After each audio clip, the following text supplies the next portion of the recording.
Good morning. Right on. So we're in a series, this one of our end of summer series called How Not to Save the World, talking about lies that will prevent us from being a part of moving the mission forward. Number of years ago, my first church that I ever pastored, little did I know that my very good friend, and he was actually our children's pastor at that time, showed up this morning. Didn't even realize he was going to be here, Danny.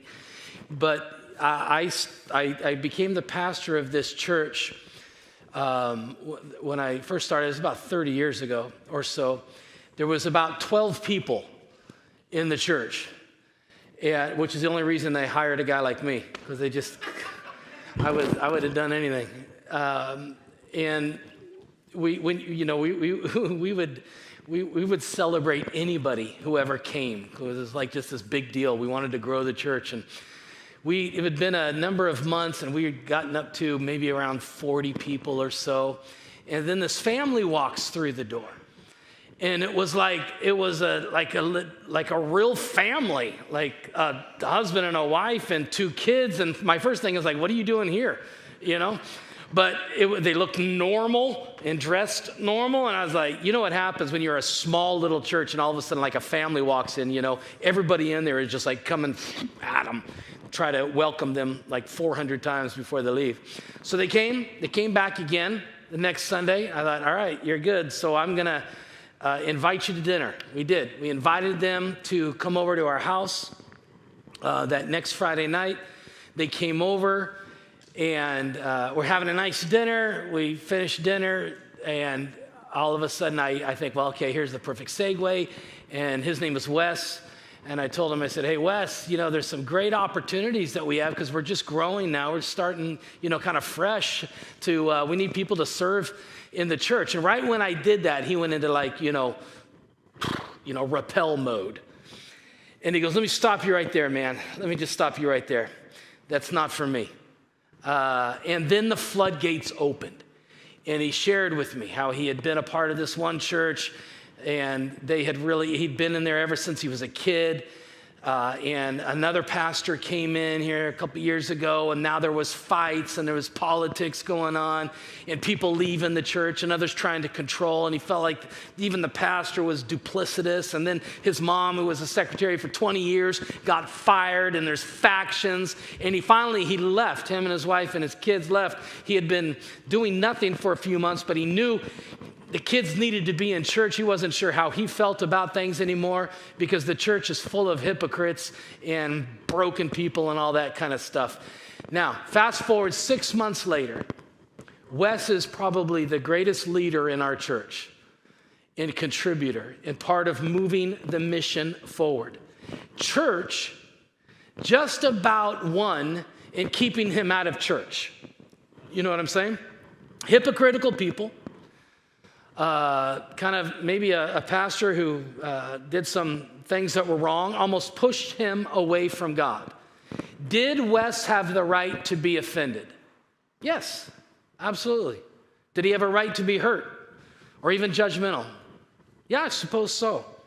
What made the difference with Wes then, that now, a number of months later, he's moving the mission forward? I believe it was his willingness to be honest. And to just take a step back and say, okay, because this happened doesn't mean they're all this way, right? And to look at this thing and to call, right, and wrong, but then go through the process of getting healed and go through the process of forgiveness so that he wasn't taken out. Church, although it's broken and we know it will be, why is the church, why can't it be hypocritical? Why can there be hypocrites in hurting people in the church? Let me say it like this. Where are there a group of people that come together anywhere where there's not brokenness and a level of hypocrisy as well? I'm not sure when the church got labeled as the poster child for hypocrites. Do they exist? Yeah. Why? Because people are in the church. And we're all just a bit messed up and jacked up and a little bit, screwed up. And so we bring that with us wherever we go. So are you going to find it in the church? Yeah. Does that mean the whole church is that way, the Big C church? Of course not. I wonder how many other people have had similar experiences to Wes, but instead of getting healed, instead of bringing honesty, instead of bringing, transparency to it, they just barricaded themselves and said, I'm out of here. And whenever that happens, that's when we start to believe this lie. We've been exposing lies in this series. Here's the one today. You can write it in if you have your app, you have the outline. The lie is this: you don't need the church because there's too many hypocrites and too much religion. How many of you ever, let me have a show of hands. You've either said that, something similar to that yourself, or you've heard it from somebody else. Yeah. The rest of you are just a little too tired to raise your hand because we've all heard it. Church's full of hypocrites, or I don't need this because they're this way, or they're judgmental, or they're that, and I get it. Here's, again, the thing is, we are all broken. We are all flawed. We're all messed up. Every single one of us. We shine on some days, don't we? We do. We shine on some days and we pollute on others. We exhibit some wonderful traits of Jesus at times in our lives, and other times we're acting selfish, and we're acting judgmental and uncaring. I know we know this truth, but I want you to really just kind of grasp the profundity of it. There's only one who's perfect, and that's Jesus. The rest of us, this side of heaven, we've got things that we bring into whatever relationship we're in, including the church. And because the church is full of broken people who we invite to come, and people who are flawed and hurting just like us, because of that, offenses will happen. Hurt will happen. And when we get hurt by a church or by a Christian, and if we don't process that hurt and bring truth into that thing, we will make blanket statements about a group of people. That offense that we had, that happened to us, will get infected, and all of a sudden we will excommunicate ourselves from those hurtful, hypocritical people. Now there's so many problems with that, because we're the ones who get ripped off with that. Because where there are broken people, there are also wonderful people too, who can bring a lot of healing in Jesus' name. But here's the problem we have that when we start attacking that church, whatever it is that the church is called, one of the names it's called, is the bride of Christ. The bride, we're called, if you're a part of the church, you're a follower of Christ. You are a part of the Big C church, right? You are called the bride of Christ, not the girlfriend of Christ, not the neighbor of Christ. You're called married to the Lord, the bride of Christ. And I don't want to mess with somebody else's bride. Do you know what I'm talking about? I mean, here's the truth. You can say things about me personally. I know it's hard for some of you to believe that anybody would ever do that to yours truly. Those of you who know me know. No, I get it. I know why they would. You can slander, you can say things about Mark, and I may even get hurt, or I may feel it, but life goes on. You just kind of get used to that kind of stuff and happen. But there are 3 different people that I really don't want to hear about if you have something to say. First 2 are my kids and my grandkids. You know what I'm talking about. How many mama bears and papa bears out there? It's like, your kid is a little brat, but you don't want anybody else to tell you that. You know what I'm saying? They're insufferable, right? But let somebody else tell you that, and you're like, we're going to blows. I don't know what that was right there. I think I was doing the Karate Kid thing or something. I don't know. You're ready. So kids and grandkids, right? Don't touch. The other, and I speak for almost every man out there, is you don't talk bad about my bride. My wife, right? I mean, you know what she's like, right? She can be like, whatever that is, right? Except for mine. She's not in here today right now. So I feel a little freedom to say whatever I want right now. She's not here. But whatever it is, she's got that little thing. She could be a little bit, but at least she's your whatever. She's yours, whatever, right? Don't let somebody else try to point that out. Because who is that? That's my bride. That's my bride. That's my bride. I remember I was in about junior high school, and we were in the car. My dad, my mom, I have an older brother and a younger brother, so the 3 of us, and then my older brother's friend Troy was with us, and we were coming back. I remember this so vividly. I remember what road we were on, Ignacio Valley Road in Walnut Creek. We were coming over the hill and we're coming down. And Troy, he was fun. And so he would cut it up, and it happened to be one of those drives, and he's just doing his thing, and he's like singing this song, and he's adding like rap to it or something, and he's kind of roasting everybody in the car, right? My brother, and then he's coming after me, and he's singing, and he's doing this, and it's fun. And Dad's driving, and Mom's in the front seat, and all of a sudden he goes after my mom and starts saying some stuff about her. And he meant it as funny, but he's saying stuff about her. And my dad, who was driving, all of a sudden goes like this. I mean, the man took his eyes literally off the road for probably like 10 seconds of just looking at me. He goes, "Hey, Troy, yeah, that's fun. You can do whatever you want to all of us, but when it comes to Mrs. Randolph, no go. No go. That's my bride. That's my wife. We understand each other?" Troy's back there like, "Yes, sir. Yes, sir. Yes, sir." Dad, finally, I'm just freaking out like, "You got to get your eyes back on the road." Because and he goes, "All right, good. We're back." And I remember that to this day, 2 reasons. Number one, like the atmosphere in the car radically shifted, right there. So it's like, awkward. But the other was, I remember being like impressed with him. Like, whoa, my dad, man, he's got my mom's back. Like, that's his lady. That's his lady right there. That's my mom, but that's his gal. That's his lady. And that's a no-fly zone right there. She's untouchable. And I remember as a kid being impressed with that. There's something about that. This is why we don't talk bad about Jesus' bride. It's no way to show love to him, to insult or attack the one that he loves so much, his bride, right? And I'm not saying, well, let me have you write the truth down. Here's the truth first. Write this down. The truth is this. The truth is better with you in it. The bride is better. The church is better with you in it. Don't tear down the very community that you are called to grow. And that doesn't mean that we ignore hurts or dysfunctions or anything like that, or to stay in unhealthy places or in unhealthy relationships. I'm saying deal with the hurts. You're going to experience them, even in the church. Deal with the hurts. Set up boundaries with unhealthy people in your life. Leave an unhealthy church if they're unhealthy. I really don't. I've been doing this for a long time. I do not get why somebody would go Sunday after Sunday to some place they can't stand. I'm like, do them and yourself a favor. Find somewhere where you agree with it and feel good about what's going on. So you can leave an unhealthy church if you feel it's toxic or whatever. I mean, don't be too hard on it. There's no perfect church.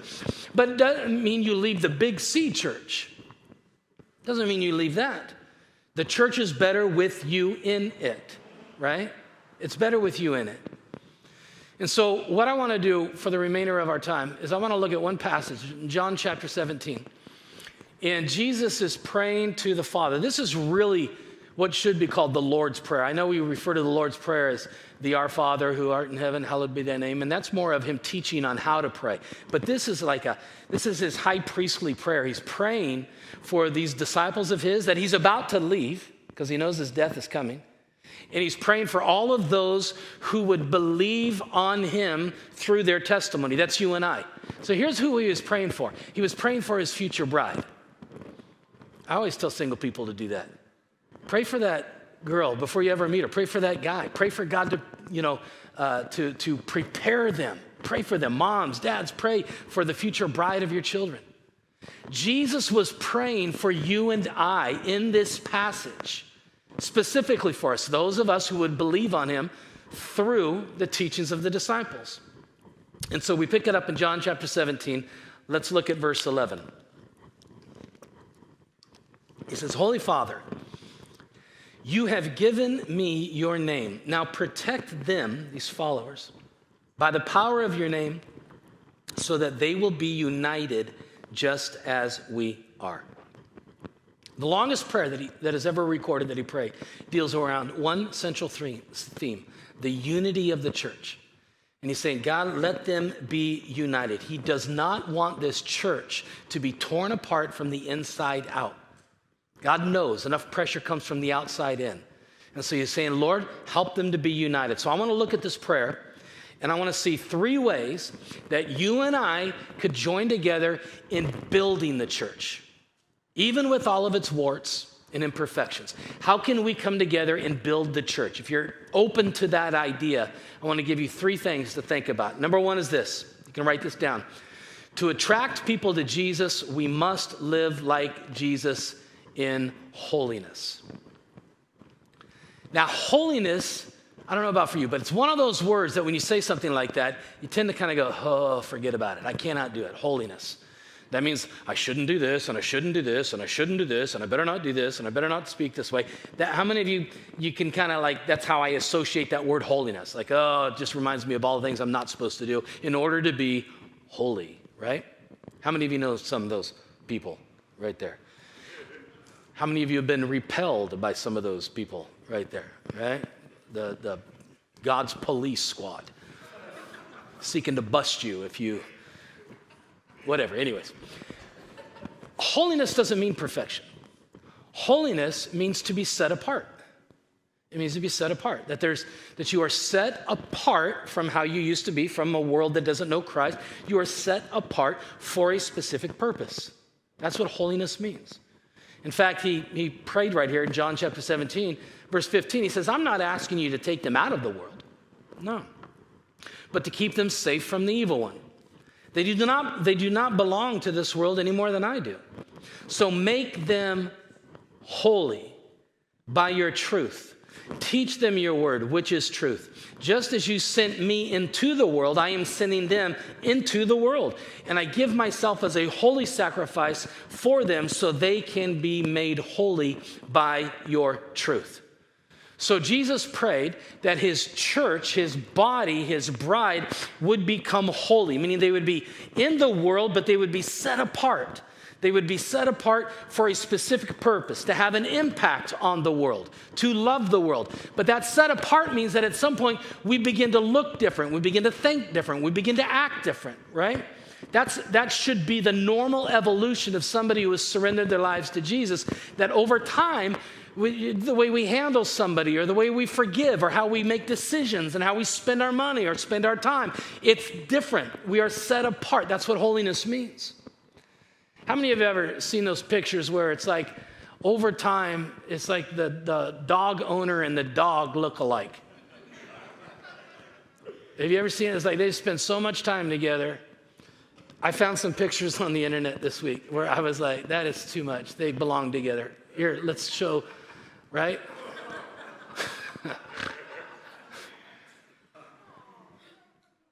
I'm going to call her Gail. I don't know why.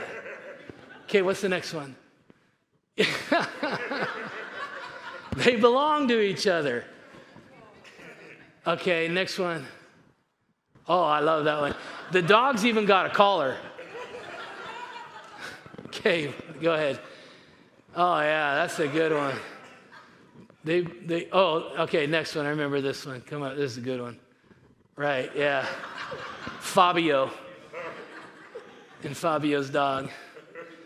And then in honor of Sam and his dog, Mahina. Yes, yes, Sambo. If we're truly following Jesus, just being honest, our lives should begin to look like his. It just is. And I'm not trying to, make it about do's and don'ts. It has nothing to do with that. But if we're living a life surrendered to him and walking in a relationship with him over time, our lives should begin to look like his. And that is the way that we help others see God. Jesus revealed the Father to us by how he handled people, the love in which he lived, and his generosity. Everything about him was revealing to us who God was. And that's the same thing with us. He's saying, may they be holy, set apart, so that they may see you, God. Use them to impact. This is what being holy is all about, that you're set apart so people see something in you that is attractional, that causes them to go, hey, what's the reason for the hope that's in your life? Last week I told you the account of when I came to the Lord. I hadn't spoke about that in many years, and I shared with you that it was when I was incarcerated. I was locked up for a couple of years. And in there, this guy named Keith was the one who actually led me to the Lord. And the fascinating thing about Keith is it wasn't like he had this great knowledge of the Bible. Keith had only given his heart to God about 6 months earlier. He had never been in church in his life. He didn't own a Bible.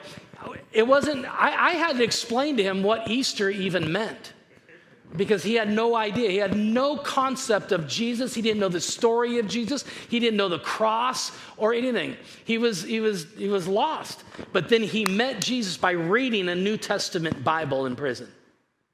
And he gave his heart to him, and it transformed him. The thing that did it for me, I watched him for like 3 months before I ever started to engage and talk with him, because I was raised in church. But I saw, and there's no exaggeration, I saw something in this dude. And it wasn't, that he was so holier than thou or he didn't do this. No, he was just a regular guy. But I saw something in him that did not exist in anybody else in there. And it was like this joy, this hope. And it wasn't phony. It wasn't like, like some Christians, how you doing? I'm great, blessed, overflowing. How are you? It's like, ugh. I don't want that. I'd rather be miserable than have that. Do you know what I'm saying? I can handle misery. That I can't handle.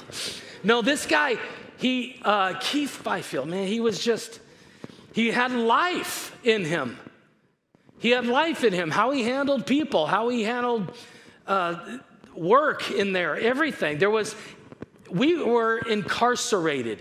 He was in a prison, and he was the most free person I had ever met in my life. That's a statement. I never met somebody quite like him. And I think the thing that so differentiated him from the rest of us was that he had purpose. There were walls around us, and yet there was none around him. Every day it was like, all right, God, what are we doing? And he had a smile, and he had purpose, and he walked with purpose, and he shared Jesus, not in a weird way. And it was so attractional to me that I had to have what this dude had.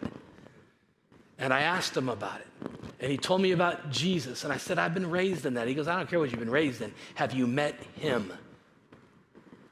And that's what I shared last week when I got down on my knees right there in the common area and gave my heart to God. And it happened because this dude was holy. And it wasn't that he never cussed or he never did any of that. It wasn't that. He was holy. He was set apart. Hey, little fun side note. I didn't share this last week. By the time I got out of there, which was about 6 months later, there was a dorm that we lived in, which was 100 guys, right? By the time I got out of there, no exaggeration, over 85% of those guys were now walking with Jesus Christ. 85% of them. I kid you not. In the dorm, it was a bed, small cot, I should say, cot, locker, cot, locker, cot, locker, cot, locker. And that was the whole thing, row after row. I remember about a month before I got released, I remember looking out there with Keith, looking out at the dorm, and you saw pockets of guys praying over here. Bibles were on the lockers. There was others praying this. Some guy had his guitar, and they're singing, and I'm going, Keith, look at this, man. This is a Christian camp we are in right now. This is not prison. This is insane. I got out of there 10 years later. 10 years later, I was speaking at a men's camp that was in that area. And so I had some free time one day, and I got in my car and I headed back over to that place where I'd spent a couple years locked up. And I got over there and I went to the offices, the administrative offices, and I said, hey, I used to be here. Is there any way I can get in and just kind of walk the grounds for, nostalgia reasons? And they were like, no. You can't just go in, The walls are for a reason, you idiot. So I was like, oh yeah, duh, I'm sorry about it. Yeah, sure. But I said, how long have you been here? She was the secretary there. And we began to talk. And I said, well, I was in there, about 10 years ago. And she's like, really? I go, yeah, it was in here. She's like, how are you doing? I'm good. I'm a pastor at church. She goes, oh, you're a Christian? I go, yeah, it was in here that I gave my heart to the Lord. And she goes, how long ago was that? I go, it was about 10 years. I think it was 1987 when I made that decision for Christ, and it was right here. And it's kind of encouraging. I hope it's encouraging.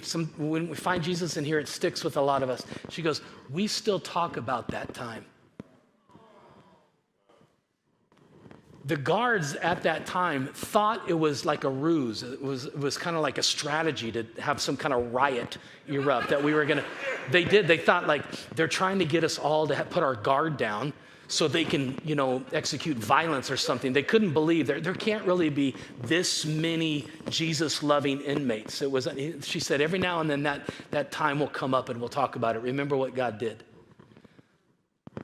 It all started because this dude, Keith, was holy in the sense that he was set apart. Don't live your life so hard to conform to a world that is waiting for you to stand out. Do you know what I'm saying? The world needs some people to stand out, and not stand out in weirdness, stand out in righteousness, in the way that you forgive, in the way that you love, in the way that we handle stress. There should be something about our lives that is a little different. Why? There should be a measure of joy because we've been forgiven. We're not walking around in shame anymore. Our past has been forgiven. There should be a measure really in our lives, and I know a lot of you, so I know this is true, where there's peace, because even though we still have to go through the storms, we've got a God who is with us in every one of them. And so they see some peace in our lives. And they should see purpose in our lives. We're set aside for a purpose because we are a part of the greatest rescue mission ever known, to see mankind reconciled to God the Father. And so that's the first way right there, if you hadn't written that down, to attract people, that there would be a measure of holiness in our lives. Here's the second one, and I'll be quick. To attract people to Jesus, we must live like Jesus in unity. So we're talking about unity, not uniformity, right? Everybody say unity. Not uniformity. If everyone in your church looks like you, acts like you, talks like you, thinks like you, votes like you, you're not in a church, you're probably in a cult. Right then. Okay? We are talking about unity, not uniformity. The church can be diverse. Ethnically, we can be diverse generationally, socially. Even politically, we can be diverse. Why? Because our unity is based on something entirely different, and that's our faith in Jesus Christ. We are unified because we believe in the one true God. Look how Jesus prays for this. Verse 20, he says, I am praying not only for these disciples, but also for all who will ever believe in me through their message. That's you and I. We're those who have believed on God the Father through the message. I pray that they will all be one. Think about this. Think about what he's asking here. I pray that they would all be one just as you and I are one. As you are in me, Father, and I am in you. And may they, that's us, be in us so that the world will believe you sent me. I have given them the glory you gave me, so they may be one, us, as we are one, I in them and you are in me. May they experience, this is a prayer for us right here today. May they experience such perfect unity that the world will know you sent me and that you love them as much as you love me.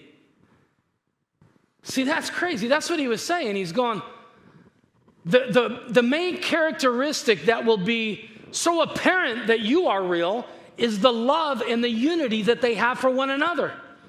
Why do you think then that the enemy of our souls is so determined and so strategic to try to get Christians to fight or to get slander on the church or anything else? Because it's our unity that will attract the world. And have you ever known a better time for the church to stand out in unity, or what the world needs to see is unified? Unity, not uniformity. And unity is not, it's not like it's just a new pursuit. I mean, corporations want unity in their companies and with their employees, right? Families want unity. The United States has a motto about this. Who knows what our motto for unity is? E pluribus unum, right. E pluribus unum. It's printed on our currency.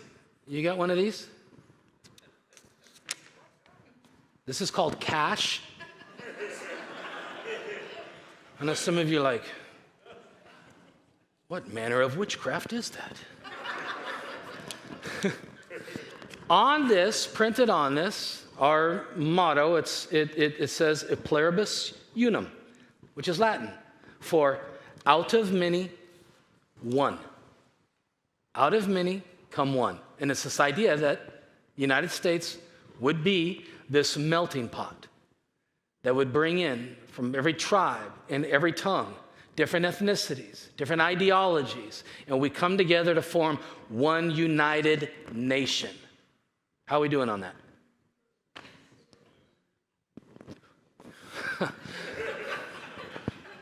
I mean, it's not funny though, is it? I mean, it is, but it's like, we stink at it right now.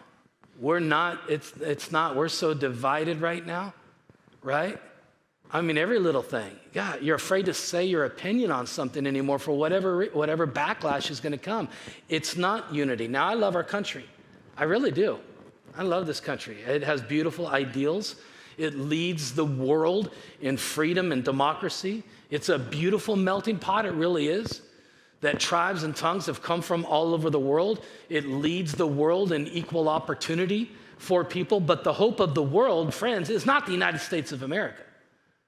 It's not. The hope of the world is not the United Nations. The hope of the world is Jesus. And our unity runs deeper. And I love these things, but our unity runs deeper than a Constitution or a Bill of Rights. The unity that the church shares is that we share the same God and a faith in Jesus. And I think right now we are living in such an important moment in history that our world needs to see a united church, not a religious church, a united church, a community of those who choose to unite and to love. And that takes precedence over our personal preferences. That they would see that example. Hear me on this, especially if you are new to Venice Church. I want you to understand this. In this church, and this is our network as well, we don't tolerate tearing down Christians in other churches. It's not okay to do. It's not. We are for every church that preaches Jesus Christ. They may not do it like we do. They may be, in my opinion, a little too far this or too that, whatever. Those are opinions. We do not slander or tear down. If they're preaching Jesus Christ, now if they're a religious cult or causing harm in people's lives and stuff like that, we want to say, get out of there. Go, leave them. Leave them. It's not healthy. But just because some church does it this way, or somebody got hurt in this church over here. I have that happen to me all the time. Somebody will come to our church and say, I can't go to that place anymore. You have no idea what that pastor did to me. I'm like, you might be saying that about me 6 months from now. I don't know.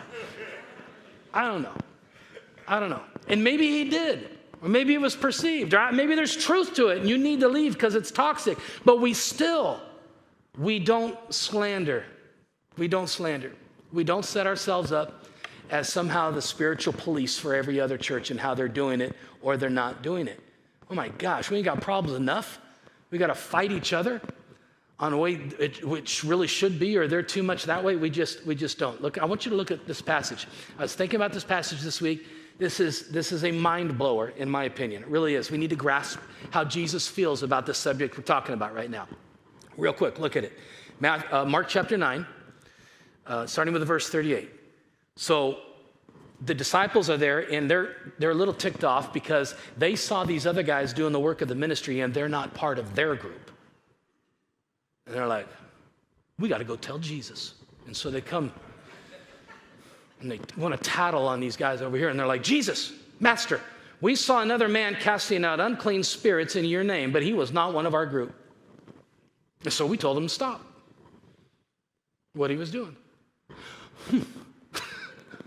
Like he'd be proud of them. Way to go. Way to have my back. Right? And what does Jesus say? He says, you shouldn't have done that. You shouldn't have done that. Anyone using my name to do a miracle cannot turn quickly and speak evil of me. Listen to him. He says, anyone who isn't against us is for us. The truth of the matter is this: anyone who gives you a cup of cool water to drink because you carry the name of your anointed one, Jesus, will be rewarded. But, he says, now get this. If anyone turns even the smallest of my followers away from me, it'd be better for him if someone had hung a millstone around his neck and flung him into the deepest part of the sea. You get what he says right there? He's going, the issue isn't that they do it differently. They do. The issue isn't that they're flawed. They are. We're going to have that wherever the church exists. He says, that's not the point. Here's what you want to really be on guard. Not, protecting everybody from those people who, do it this way. Here's the real issue. Do not be one who turns a little one away because you slandered them. Because you were critical and slanderous and a gossip about them. And because of the words that came out of your mouth, somebody who was young in their faith got turned away. Don't be that one, he's saying. That's how Jesus feels the importance of what it is that we do here, trying to create unity. I'm telling you, I just personally, it's an area with me over 30 plus years of doing this. It's like, man, I'm like, just leave them alone. I know you wish they would do it differently and you think they speak too hard or they're too this or that. Then don't be a part of that one. It's okay, but leave them. Just leave them. Let God. That's his bride. That's his bride. And you don't speak evil of somebody's bride, even if you know she got warts. You know what I'm saying? You're just going to let that go. The church is his bride. And so next time we feel like we want to just kind of be slanderous towards somebody that's in his bride, because you're all a part of his bride, and we want to gossip about somebody that's a part of his bride, or another church that's his bride, part of his bride, watch yourself. Think about whose bride it is you're talking about. And just take a step to think before we do that. Okay, last one real quick. To attract people to Jesus, we must live like Jesus in love. So we're going to go out. We're going to go out and do our thing. It's all right. Leave it up there. I want you to think about this motto here, and it's very simple. Lead with love. Lead with love. Go and put that on. There we go. Everybody say that with me. Lead with love. Yeah. Especially during this time in our country and in our culture where there's a shortage of it, right? And there's a lot of hostility and self-righteous and arrogant and conflict and pain and stuff like that. There's an absence of love. And what the world does need today, not to be corny, it's true, is they need to see a display of love. They need to see that. And it needs to start even in the church and as we deal with the world. And don't misunderstand what I'm saying here. I'm not saying real love does not abandon truth. So it's not just like love, like, rainbows and butterflies. Like the silly stuff you'll hear sometimes. Well, all that matters is that you're happy. That is a dumb thing to say because it's not all that matters. What if the thing that they think is making them happy is killing them? Love steps in. Love steps in and brings truth. But we lead. Everybody say lead. We lead with love. So if love is not leading, then we need to tell our lips to be quiet. Because it's not helping when we're not leading with love. It's like throwing a cold blanket over somebody who's already shivering. You may think you're helping, but you're only hurting the situation. And so love leads. And so that means that we want to listen, and then we can share. We want to see people. We want love to be out front. We want to see. Then we can bring action. And that's why that parable where he's talking about, the big plank in your own eye, remove it first, and you can see clearly to help the brother who's got a speck in his. That's the thing. Until we're leading with love, don't. Do what you need to do to get your heart clean so that you can lead with love. That's how we're going to heal a broken and fragmented world, to lead with love. But here, the only way we can do that as human beings, to lead with love and how we handle each other, how we handle the world, is if we have been loved. If to the degree that you've really been healed by love is the degree that you can really bring healing to others by love. We know this saying, hurt people hurt people. People who have been loved by God and receive that extravagant love into their hearts, they can now bring love to other people. So that's how it starts, is with you, not just trying to do better or to not do wrong. It's to come into the fountain, this incredible fountain of love and mercy and grace, and get filled up with that on a daily basis so that we can have this reservoir that we can distribute it then to others. I want to close, and you all know I do that like 34 times, but I promise, we're there. But I want to read just the last portion of this prayer. It's what he says. He says, Father, I want these whom you have given to me to be with me where I am. And then they could see all the glory you gave me because you loved me even before the world began. Oh, righteous Father. He's praying to God the Father. He says, the world doesn't know you, but I do.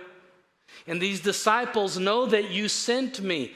I have revealed you to them and will continue to do so. And then your love for me will be in them and I in them. This is what he's saying there. He spent his greatest mission, Jesus' greatest mission. We say, well, it was to reconcile mankind to God. Yes, why? His greatest mission was to reveal the Father to people, thus creating the means of reconciliation. People had a bum idea of what God the Father was like. How many of you think they still do? And so he was saying, be holy, church. Be full of unity. Why? Because then they'll be able to see what he is really like. He's going, these guys that you gave me, these disciples, they believe you sent me. Father, may your love be made perfect in them. May they know that you love them. Hear me. That you love them with the same love, it says, that you love me. Stop.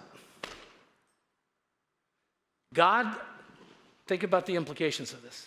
God is saying to you, he loves you the same way he loves his son Jesus.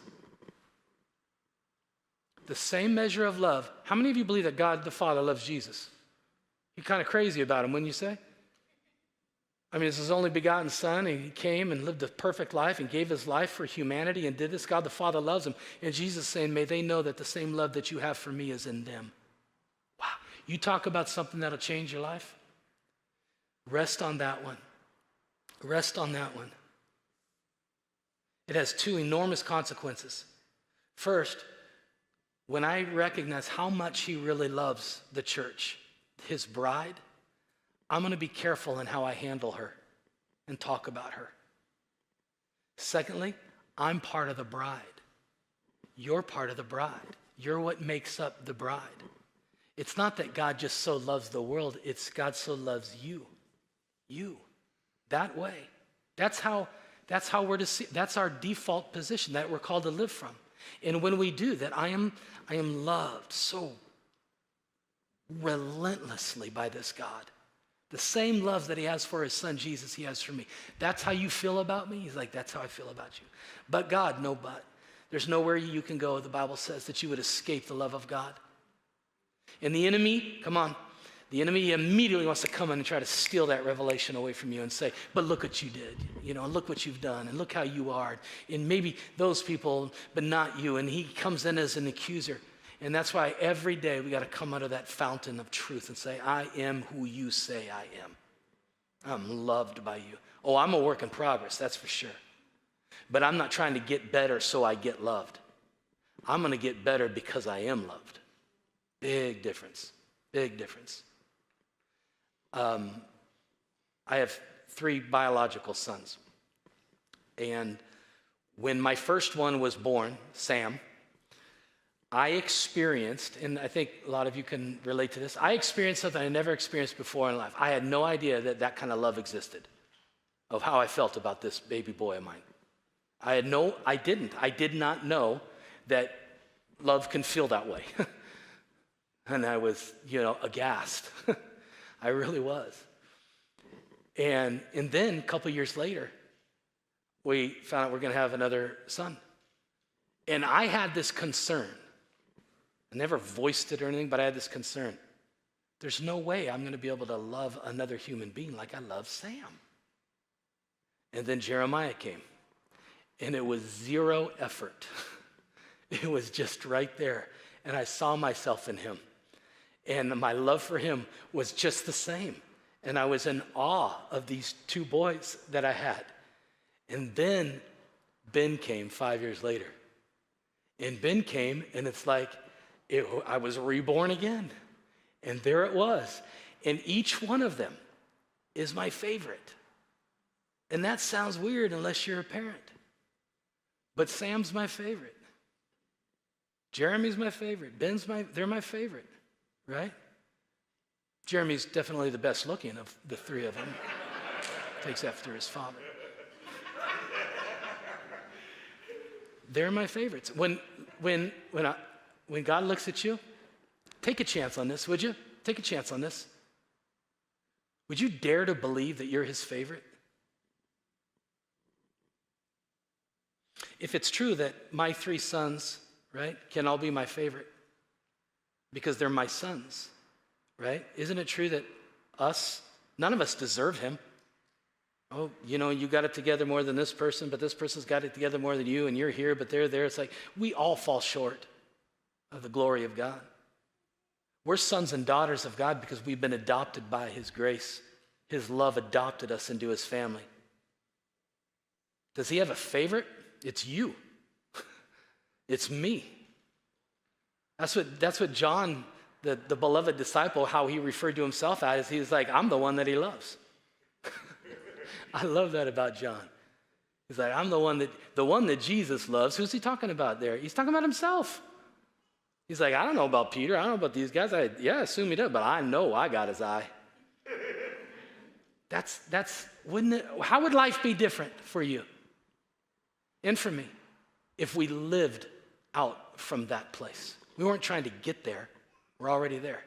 And from that place, I'm the one he loves. How would that change your life? Whew. It changes things. Man, we wouldn't have to be so argumentative or so defensive or so this or that. Why? The God of the universe is crazy about me. I'm going to ask our friends, Lucas and Evelyn, they're going to come out and they're going to close us with a song this morning. It's one of my favorites. I love this song because it magnifies who Jesus is. He's the one who is worthy, and there's only one who is. And then it's a declaration of this is how I'm going to live my life. In light of this, in light of being loved by the one who is so worthy, this is how I'm going to live my life.